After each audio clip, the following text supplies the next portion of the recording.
Dream job ఆదిత్యతోనే సాధ్యం. Aditya degree colleges admissions open. For more information visit our website. అమరావతిలో రెండో దశ భూముల సేకరణ మొదలవుతుందనే చర్చ వచ్చినప్పటి నుంచి కూడా ల్యాండ్ పూలింగ్ అంశం గురించే ఎక్కువ మంది ఆలోచిస్తున్నారు. అసలు ల్యాండ్ పూలింగ్ ఏంటి? సాధారణంగా భూసేకరణకి సంబంధించినటువంటి ప్రక్రియల్లో భూములు తీసుకునేటువంటి క్రమంలో పరిశ్రమలు కానీ అభివృద్ధికి సంబంధించినటువంటి కార్యాచరణ తీసుకునేటువంటి సమయంలో ప్రజల నుంచి భూములు తీసుకోవడం పరిపాటిగా ఉండేది. అయితే 2013లో ల్యాండ్ ఎక్విజిషన్ యాక్ట్ వచ్చిన తర్వాత ఈ భూసేకరణ ప్రక్రియ కూడా అత్యంత ఖరీదైందిగా మారిపోవడం, అభివృద్ధి అవసరాల కోసం ప్రభుత్వాలు భూములు సేకరించాలంటే ప్రతికూలమైన పరిస్థితులు ఎదుర్కొనేటువంటి పరిస్థితులు ఏర్పడడంతో భూసేకరణ ప్రక్రియ దిశగా ల్యాండ్ పూలింగ్ స్కీమ్ దిశగా ఆంధ్రప్రదేశ్ ప్రభుత్వం 2014లో అడుగులు వేసింది. దీనికి ప్రధాన కారణం నూతన రాజధానిని నిర్మించుకోవడం అనేటువంటి సంకల్పం. ఈ నేపథ్యంలో కొన్ని ప్రత్యేకమైనటువంటి హామీలు ఇచ్చింది. ఎవరైతే భూములు ఇచ్చేటువంటి రైతులు ఉంటారో వాళ్ళకి కొన్ని ప్రత్యేక ప్రయోజనాలను చేకూర్చే విధంగా రాష్ట్ర ప్రభుత్వం ఒక విధానానికి రూపకల్పన చేసింది. అదే ల్యాండ్ పూలింగ్ స్కీమ్. 2 నెలల్లో 30,000 ఎకరాల భూముల్ని సేకరించడం ఈ స్కీమ్ ద్వారానే సాధ్యమైంది. ఇది ఒక విధంగా రికార్డ్ అనేటువంటి అభిప్రాయం కూడా ఏర్పడింది. దీనిపైన అనేక కేస్ స్టడీలు కూడా జరిగినాయి. అయితే ల్యాండ్ పూలింగ్ స్కీమ్ ద్వారా రాష్ట్ర ప్రభుత్వం ఎలాంటి బెనిఫిట్స్ని రైతులకు ఇస్తోంది? ఇప్పుడు రెండో దశ ల్యాండ్ పూలింగ్ అంటే కూడా కొన్ని ప్రాంతాల్లో రైతులు సుముఖంగానే ఉన్నారనేటువంటి వార్తలు రావడానికి కారణం ఈ లబ్ధిదారులకు సంబంధించి ఇచ్చినటువంటి బెనిఫిట్స్ మాత్రమేనా? ఒకసారి విశ్లేషించేటువంటి ప్రయత్నం చేద్దాం. అమరావతి నగరానికి సంబంధించినటువంటి స్వరూప స్వభావాలను చూస్తే కేవలం మాస్టర్ ప్లాన్లో ఉండేది 217 చదరపు కిలోమీటర్ల నగరం మాత్రమే. కానీ మొత్తంగా చూస్తే అమరావతి చుట్టూ ఉన్నటువంటి ల్యాండ్స్ 55,000 ఎకరాల భూములను ఇప్పటికే రాష్ట్ర ప్రభుత్వ భూములు ఒక 20,000 ఎకరాలు, అవి కాకుండా సేకరించినటువంటి భూములు 33-34,000 ఎకరాల భూములు ప్రస్తుతం అమరావతి నగర రూపకల్పన కోసం ఉన్నాయి. సో ఎల్పిఎస్ స్కీమ్ కింద దీనికి ఇచ్చినటువంటి బెనిఫిట్స్ ఏంటి ఒకసారి మనం విశ్లేషించేటువంటి ప్రయత్నం చేద్దాం. అమరావతికి సంబంధించినటువంటి భూముల సేకరణ విషయంలో రాష్ట్ర ప్రభుత్వం అనుసరించినటువంటి ప్రత్యేకమైనటువంటి విధానం ఇదే. ఈ విధానం ద్వారానే ఎక్కువ మందిని ఆకట్టుకునేటువంటి అవకాశం కూడా ఏర్పడింది. సో పీపుల్స్ క్యాపిటల్, ప్రజలను కలుపుకుని వెళ్ళేటువంటి ఒక ఇన్నోవేటివ్ ఇంక్లూజింగ్ ల్యాండ్ పూలింగ్ స్కీమ్ అనేటువంటి మాట చెప్తూ రాష్ట్ర ప్రభుత్వం పెద్ద ఎత్తున ఈ భూసేకరణ చేసింది. ఈ భూసేకరణకి స్వచ్ఛందంగానే ప్రజల నుంచి స్పందన రావడం కూడా విశేషం. అప్పట్లో జరిగినటువంటి అంశాలను కనుక ఒకసారి విశ్లేషిద్దాం. ల్యాండ్ ఎక్విజిషన్కి ల్యాండ్ పూలింగ్కి ఉన్నటువంటి ప్రధానమైనటువంటి తేడా ఏంటి అంటే, ల్యాండ్ ఎక్విజిషన్లో భూ యజమానులు ఎవరైతే ఉంటారో వాళ్ళకి ఒక పరిహారం ఇచ్చి వారి నుంచి భూమిని పూర్తి స్థాయిలో అంటే శాశ్వతంగా ప్రభుత్వ ఆధీనంలోకి లేదా ఆయా ప్రాజెక్టుల ఆధీనంలోకి తీసుకునేటువంటి అవకాశం ఉంటుంది. అయితే ల్యాండ్ పూలింగ్ విధానంలో మాత్రం ఆంధ్రప్రదేశ్ ప్రభుత్వం ఒక పద్ధతిని అనుసరించింది. దీని ప్రకారం భూమి ఇచ్చినటువంటి రైతులు ఎవరైతే ఉంటారో వాళ్ళకి దాదాపుగా ఒక పావు వంతు భూమి అంటే రిటర్నబుల్ ప్లాట్స్ రూపంలో ఇచ్చేటువంటి ఒక ప్రక్రియని రాష్ట్ర ప్రభుత్వం ఇందులో ఇంక్లూడ్ చేసింది. అలానే కొన్ని సామాజిక ప్రయోజనాలు, కొన్ని ఇతర ప్రయోజనాలు, ప్రభుత్వ పరంగా ఇచ్చేటువంటి ప్రయోజనాలు, వీటన్నిటినీ కూడా ఇందులో కలపడం వల్ల ఒక ఇంక్లూజివ్ స్కీమ్ కింద ఇది మారింది. దీంతోనే రైతులు పెద్ద ఎత్తున దీనిలో ఇన్వాల్వ్ అయ్యేటువంటి ప్రయత్నం చేశారు. ఆ స్కీమ్లో ఉన్నటువంటి ప్రధానమైనటువంటి అంశాలు మనం ఈ డయాగ్రామ్లో అర్థం చేసుకోవచ్చు ఈ డయాగ్రామ్ ద్వారా. ఎందుకంటే ఇందులో 2-3 అంశాలు మనకి తెలిసినటువంటివే కనిపిస్తాయి. ఎక్కువగా మాట్లాడేటువంటివి ఏంటంటే కౌలు ఇస్తున్నారు ప్రతి సంవత్సరం రైతులకి కౌలు చెల్లింపు జరుగుతుంది అనేటువంటి మాట. కానీ టోటల్ బెనిఫిట్స్ని ఒక్కసారి మనం ఈ డయాగ్రామ్ రూపంలో చూడొచ్చు. ఈ డయాగ్రామ్లో అన్ని విషయాలు కూడా వివరించేశారు. ఇది రిటర్నబుల్ ప్లాట్స్, అది కూడా రెసిడెన్షియల్ కేటగిరీ. అంటే ఎవరైతే భూములు ఇస్తారో ఆ రైతులకి నివాసయోగ్యమైనటువంటి అభివృద్ధి చెందినటువంటి ప్లాట్ ఇస్తారు, ఒక ప్లాట్ ఇస్తారు. తర్వాత కమర్షియల్ స్పేస్ కూడా ఇస్తారు, రిటర్నబుల్ కమర్షియల్ స్పేస్ కూడా ఉంటుంది. ఇది రెండవ ముఖ్యమైనటువంటి అంశం. అంటే ఈ 2 బెనిఫిట్స్ వలన రైతు పూర్తిగా భూమిని వదులుకున్నట్టు కాకుండా తన సొంత ఊర్లో లేదా తన పొలానికి చేరువలో ఉండేటువంటి ఒక వెసులుబాటు రైతుకి ఎమోషనల్గా ఉంటుంది అనేటువంటి విషయాన్ని ఇందులో బ్యాలెన్స్ చేశారు. అలానే balance land in shareable plots, ఇవన్నీ కూడా మిగిలిన ల్యాండ్స్ అన్నీ కూడా షేరబుల్ ప్లాట్స్ ఉంటాయి. అలానే యాన్యుటీ అంటే కౌలు ఇచ్చేటువంటి పద్ధతి, ఎన్హాన్స్డ్ యాన్యుటీ, సంవత్సరం పెంపుదల కూడా ఉంటుంది అందులో. ఎందుకంటే 10 సంవత్సరాల పాటు కౌలు ఇచ్చేటువంటి ఒక కమిట్మెంట్ని రాష్ట్ర ప్రభుత్వం ఇచ్చింది. అలానే skill development training, loan waiver, tractor engagement, free education, free medical facilities, NTR canteens, other benefits, ఇవన్నీ కూడా ఈ టోటల్ స్కీమ్లో ఇంక్లూడ్ చేయడం వల్లనే ఎక్కువ మంది రైతులు, ఇక్కడ నంబర్ కూడా మనం చూడొచ్చు, 24,100 మంది ల్యాండ్ ఓనర్స్కి కౌలు ఇస్తున్నటువంటి చరిత్ర ఉంది.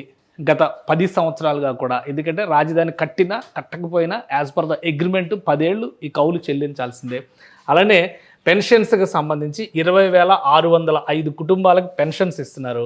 ఇప్పటివరకు సోషల్ డెవలప్మెంట్ కోసం 586 కోట్ల రూపాయలు ఇది 2019 నాటికి 2018 నాటికి ఉన్నటువంటి నివేదిక కాబట్టి అప్పటి వరకు ఖర్చు పెట్టింది. తర్వాత ప్రభుత్వం ఖర్చు పెట్టిందా లేదా అనే అంశంపైన సందేహాలు అనేక ఉన్నాయి కాబట్టి జగన్మోహన్ రెడ్డి ప్రభుత్వం గురించి మనం ఇక్కడ డిస్కస్ చేయాల్సినటువంటి అవసరం లేదు. సో ఈ బెనిఫిట్స్ అన్నీ ఉన్నాయి. వీటిని కొంచెం విశ్లేషించేటువంటి ప్రయత్నం చేద్దాం. ఈ బెనిఫిట్స్ ఉండడం వల్లనే ప్రజలు కూడా ఇందులో ఎక్కువగా ఇంటిగ్రేట్ అయ్యారు, ఎక్కువగా ఇన్వాల్వ్మెంట్ అయ్యారు, దానివల్ల ఎక్కువ మంది ప్రయోజనం పొందారు. సో ఒక్కసారి దీన్ని విశ్లేషణాత్మకంగా చూస్తే కనుక భూమి ఇచ్చినటువంటి రైతులకి ప్రధానంగా 2,500 రూపాయల చొప్పున పెన్షన్, అప్పట్లో రాష్ట్ర ప్రభుత్వం పెన్షన్ 2,000 రూపాయలు మాత్రమే ఇచ్చేది.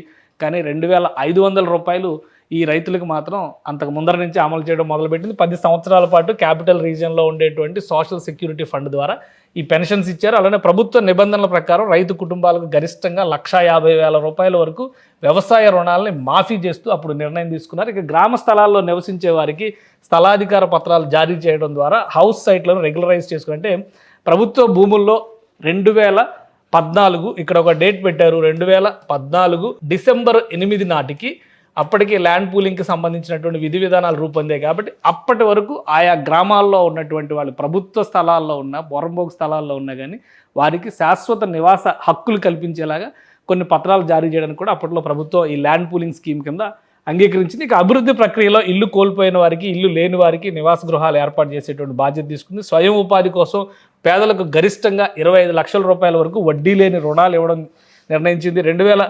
డిసెంబర్ 8, 2014 వరకు నివసిస్తున్న వారందరికీ ఈ ప్రాంతంలో రాజధాని ప్రాంతంలో ఉన్నటువంటి వారందరికీ కూడా ఉచిత విద్య, ఉచిత వైద్యం అందుబాటులోకి తీసుకొచ్చేటువంటి ప్రయత్నాలు, అలానే వృద్ధుల కోసం ప్రత్యేకంగా వృద్ధాశ్రమాలు కట్టడం, తక్కువ ధరలకే భోజనం అందించే క్రమంలో ఎన్టీఆర్ క్యాంటీన్ని ఈ ప్రాంతంలో విరివిగా ప్రారంభించడం. ఇవి మొత్తం కూడా ఒక ప్లాట్ అలాట్మెంట్తో పాటు ఇచ్చేటువంటి ఇతర బెనిఫిట్స్ని ఇంకో మరికొన్ని దీంతో పాటు మరికొన్ని బెనిఫిట్స్ కూడా ఉన్నాయి. ఒకసారి వాటిని కూడా విశ్లేషిద్దాం. ఇవి ఏంటంటే నరేగా అంటే national rural employment guarantee scheme కింద ఇచ్చేటువంటి ఈ పథకంలో 365 రోజులు పని కల్పించే విధంగా దీనిలో నిర్ణయం తీసుకుంది రాష్ట్ర ప్రభుత్వం. ఇది కూడా ఎల్పిఎస్ స్కీమ్లో భాగంగా రాజధాని ప్రాంతంలో ఉన్నటువంటి కుటుంబాలకి, రాజధాని ప్రాంతంలో ఉన్నటువంటి వారికి మాత్రమే వర్తించేటువంటి విధానాలు. అంటే పంటదారులకి అంటే కౌలుదారులకి, వ్యవసాయ కూలీలు లేదా ఇతర అవసరమైనటువంటి వారికి వృత్తి నైపుణ్యాభివృద్ధి శిక్షణ సంస్థలు ఏర్పాటు చేసి స్టైఫండ్ ఇవ్వడంతో పాటు వాళ్ళకి శిక్షణ ఇవ్వడం అనేటువంటి కార్యక్రమాన్ని కూడా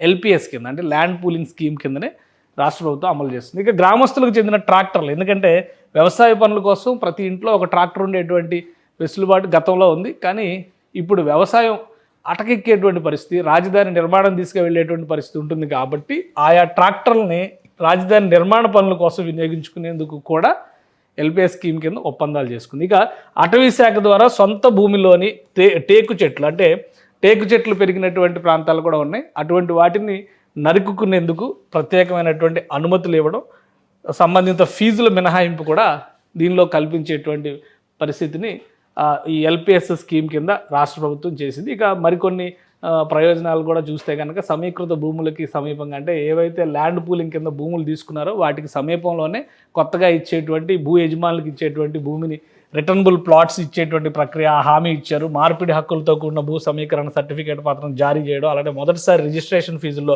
మినహాయింపులు ఇవ్వడం, ఒకే ప్రాంతంలో ఉన్న వారికి భూ యజమానులు అంటే పునర్విభజన ద్వారా కేటాయించడం, తర్వాత గ్రామ స్థలాలను విస్తరించడం కోసం నివాస ప్రాంతాలను గుర్తించడం. అంటే ఇంతకు ముందర ఉన్నటువంటి గ్రామాలకు సంబంధించిన స్థలాలే కాకుండా ఈ ప్రాంతాలను మరింతగా విస్తరించే దిశగా కూడా రాష్ట్ర ప్రభుత్వం చర్యలు తీసుకుంది. ఇక అన్నిటికంటే ముఖ్యమైనది ఈ రిటర్నబుల్ ప్లాట్ల లెక్క ఏంటి అనే దానిపైన కూడా ఒప్పందంలో చాలా క్లియర్గా రాష్ట్ర ప్రభుత్వం ఏపీసీఆర్డీఏ ద్వారా చేసినటువంటి ఒప్పందంలో చాలా క్లియర్గా మెన్షన్ చేసింది. ఆ వివరాలు కూడా చూద్దాం. పట్టా ల్యాండ్ కనుక భూ సమీకరణ కింద పట్టా ల్యాండ్ కనుక ఇస్తే 1000 గజాల, అది కూడా డ్రై ల్యాండ్లో ఉన్న భూమి అయితే 1000 గజాల నివాస స్థలం రిటర్నబుల్ ప్లాట్ రూపంలో వస్తుంది. అలానే 250 గజాల కమర్షియల్ స్పేస్ కూడా రిటర్నబుల్ ప్లాట్ రూపంలో వస్తుంది. అదే పట్టా ఉన్నటువంటి భూమి జరీబు భూమి లేదా సెమీ అర్బన్ పట్టణ ప్రాంతంగా ఉన్నటువంటి ప్రదేశంలో ఉంటే కనుక 1000 గజాల నివాస స్థలంతో పాటు 450 గజాల కమర్షియల్ ప్లాట్ కూడా రిటర్నబుల్ బేసిస్లో ఒప్పందం చేసుకున్నారు కాబట్టి వీటికి సంబంధించినటువంటి ఒప్పంద పత్రాలనే ఇప్పటికి కూడా ఎల్పిఎస్ రిటర్నబుల్ ప్లాట్లకు సంబంధించి సిఆర్డిఏ సమావేశాలు నిర్వహించి గ్రామాల వారీగా లబ్ధిదారులు ఎంతమంది ఉంటే అంతమంది, అంటే ఉదాహరణకి ఒక 120 మంది 160 మంది ఉంటే ఈరోజు కూడా లాటరీ తీశారు. ఈరోజు కూడా లాటరీ తీసి వాళ్ళకి ఇవ్వాల్సినటువంటి ఇవాళ కూడా తీసినటువంటి లాటరీ తీసి వాళ్ళకి వచ్చేటువంటి లొకేషన్కి సంబంధించినటువంటి పత్రాలని ప్రొవిజనల్ సర్టిఫికెట్లని సిఆర్డిఏ అధికారులు అందజేశారు. రిటర్నబుల్ ప్లాట్లను కూడా ఓపెన్ స్కీమ్ కింద, అంటే లబ్ధిదారులు ఎంతమంది ఉంటే వాళ్ళందరినీ సిఆర్డిఏ కార్యాలయానికి పిలిపించి అక్కడ ఓపెన్ లాటరీగా నిర్వహించి, ఆన్లైన్ విధానంలో ఓపెన్ లాటరీ నిర్వహించి వాళ్ళ ముందే బెనిఫిషియల్ ప్లాట్స్, అంటే ఎవరికి ఏ ప్లాట్ వస్తుందనేది తీసుకుని వాళ్ళకి దానికి సంబంధించినటువంటి పత్రాన్ని రెడీ చేసి అక్కడికక్కడే ప్రొవిజనల్ సర్టిఫికేట్లు ఇస్తున్నారు. ఫస్ట్ టైం దీనికి సంబంధించి నేలపాడు గ్రామం నుంచి ప్రారంభించినటువంటి ప్రక్రియ దాదాపు 29 గ్రామాల్లో ఎక్కడెక్కడైతే హౌస్ సైట్స్ ఉన్నటువంటి ప్లేసెస్ ఉన్నాయో వాటన్నిటిని కూడా ఇప్పుడు ఓపెన్ లాటరీ విధానంలో ఈ 1000 గజాలు 450 గజాలు కమర్షియల్ ప్లాట్ వస్తే కమర్షియల్ ప్లాట్కి లాటరీలు తీశారు, అలానే రెసిడెన్షియల్ ప్లాట్లు ఉన్నటికి వాటికి లాటరీలు తీశారు. సో అవి కాకుండా అసైన్మెంట్ భూములకి సంబంధించి కూడా ఒక పారామీటర్ పెట్టింది రాష్ట్ర ప్రభుత్వం. అదేంటంటే రెసిడెన్షియల్ అసైన్మెంట్ భూములు ఈ భూ సమీకరణలో ఇచ్చిన వాళ్ళకి 800 గజాల రెసిడెన్షియల్ ప్లాటు 100 గజాల కమర్షియల్ ప్లాటు ఇచ్చారు.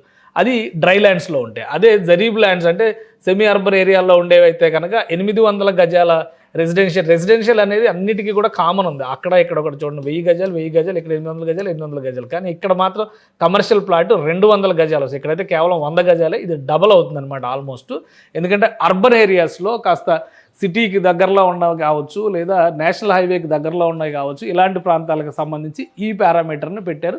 ఇవి కాకుండా ఇయర్లీ పేమెంట్ ఫర్ 10 years, దీనికి సంబంధించి 30,000 కౌలు, ఈ డ్రై ల్యాండ్కి సంబంధించి 30,000 కౌలు, అదే అర్బన్ ల్యాండ్ సెమీ అర్బన్ ల్యాండ్కి అయితే 50,000 కౌలు ఇవ్వాలని నిర్ణయించారు. ఇక దీన్ని ప్రతి ఏటా 3,000 రూపాయల చొప్పున డ్రై ల్యాండ్స్కి పెంచుతారు, అర్బన్ ల్యాండ్స్కి సంబంధించి 5,000 రూపాయల చొప్పున పెంచుతారు. అలానే one time additional payment for gardens like అంటే నిమ్మ, సపోటా, జావా లాంటి తోటలు ఈ ప్రాంతంలో పెంచినటువంటి రైతులు ఉంటే కనుక వన్ టైం అడిషనల్ పేమెంట్ కింద వాళ్ళకి 1,00,000 రూపాయల చొప్పున ఇవ్వాలని చెప్పని డిసైడ్ చేస్తారు. ఇదంతా కూడా ఒప్పందంలో ఉన్నటువంటి అంశం. అలానే దీనిలో మరికొన్ని పారామీటర్స్ కూడా పెట్టుకున్నారు. ఎందుకంటే 1953 కంటే ముందర బ్రిటిష్ గవర్నమెంట్ దేశానికి స్వాతంత్రం రాకముందర జరిగినటువంటి అగ్రిమెంట్లు చాలా ఉన్నాయి. ఎందుకంటే ఆంధ్ర ప్రాంతంలో మొత్తం బ్రిటిష్ రికార్డ్స్, భూ సర్వే రికార్డులు అన్నీ కూడా బ్రిటిష్ కాలం నుంచి కూడా ఉన్నాయి కాబట్టి వాటిని దృష్టిలో ఉంచుకొని ఒక బేస్ లైన్ కింద 1954ని తీసుకున్నారు.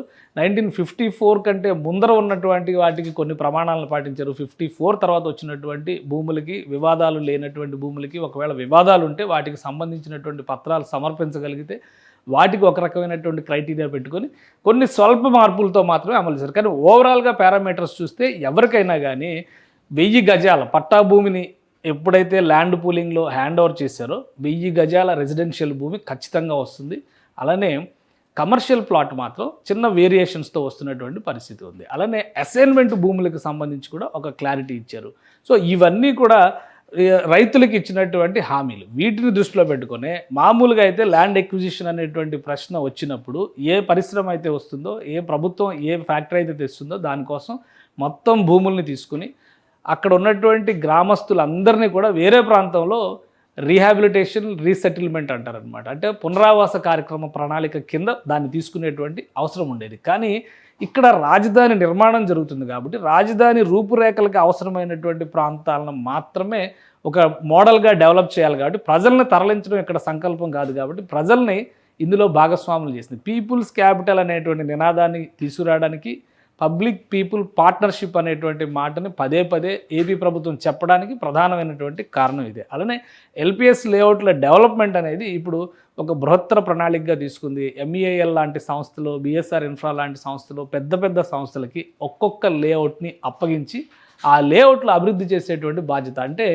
వాటికి సంబంధించినటువంటి రహదారి వ్యవస్థ దగ్గర నుంచి ప్లాట్ సైజులకు తగ్గట్టుగా నివాస ప్రాంతాలకి, కమర్షియల్ ప్లాట్లకి వివిధ రకాల వర్గీకరణల ద్వారా చేయడము, అలానే భవిష్యత్ అవసరాలను దృష్టిలో పెట్టుకొని ఈ గ్రామీణ ప్రాంతాల్లో నుంచి కూడా ఆధునిక అవసరాలకు తగ్గట్టుగా ఇన్ఫ్రాస్ట్రక్చర్ డెవలప్ చేయడం. అంటే గ్యాస్ పైప్ లైన్ల దగ్గర నుంచి అండర్ గ్రౌండ్ విద్యుత్ లైన్స్ దగ్గర నుంచి ఆల్రెడీ ఈ ప్రాంతంలో ఉన్నటువంటి ఎకాలజీని దృష్టిలో పెట్టుకొని ఇప్పటికే ఉన్నటువంటి చిన్న చిన్న కాలువల్ని పరిరక్షిస్తూ వాటి డెప్త్ మరికొంత పెంచి నీటిపారుదల వ్యవస్థని అభివృద్ధి చేసుకోవడం, మరోవైపు విద్యుత్ సరఫరా, గ్యాస్ సరఫరా ఇలాంటి వ్యవస్థలన్నీ కూడా ప్యారలల్గా డెవలప్ చేసేటువంటి ప్రక్రియని మాస్టర్ ప్లాన్లో భాగం చేశారు. అందుకే అమరావతి ల్యాండ్ పూలింగ్ స్కీమ్ని చూసిన తర్వాత ఈ 5 ఏళ్లలో జరగబోయేటువంటి అభివృద్ధిని దృష్టిలో పెట్టుకుని 3 ఏళ్లలో అమరావతి రాజధాని నిర్మాణ ప్రక్రియ దాదాపు 80% మొదటి దశ కంప్లీట్ అయ్యేటువంటి అవకాశాలు ఉన్నాయి. కాబట్టి చుట్టుపక్కల ప్రాంతాల్లో ఉన్నటువంటి కొంతమంది రైతులు కానీ, ఆసక్తి ఉన్నటువంటి వాళ్ళు కానీ ప్రభుత్వం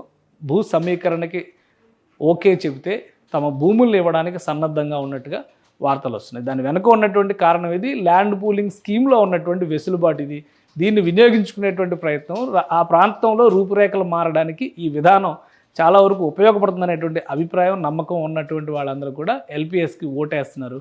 సో భవిష్యత్తులో ప్రభుత్వం మరొక దశ ల్యాండ్ పూలింగ్ చేపడుతుందా లేదా అనేది పక్కన పెడితే, ఇప్పుడు ఈ ల్యాండ్ పూలింగ్ ద్వారా తీసుకున్నటువంటి భూముల ప్రణాళికని యథాతథంగా 2 ఏళ్లలో ఒక రూపురేఖల్లోకి తీసుకురాగలిగితే కనుక ప్రభుత్వం ఒక గొప్ప విజయం సాధించినట్టుగానే భావించవచ్చు. సుమన్ టీవీలో మీ పర్సనల్ అండ్ బిజినెస్ ప్రమోషన్స్ కోసం కింది నెంబర్కి కాంటాక్ట్ చేయండి.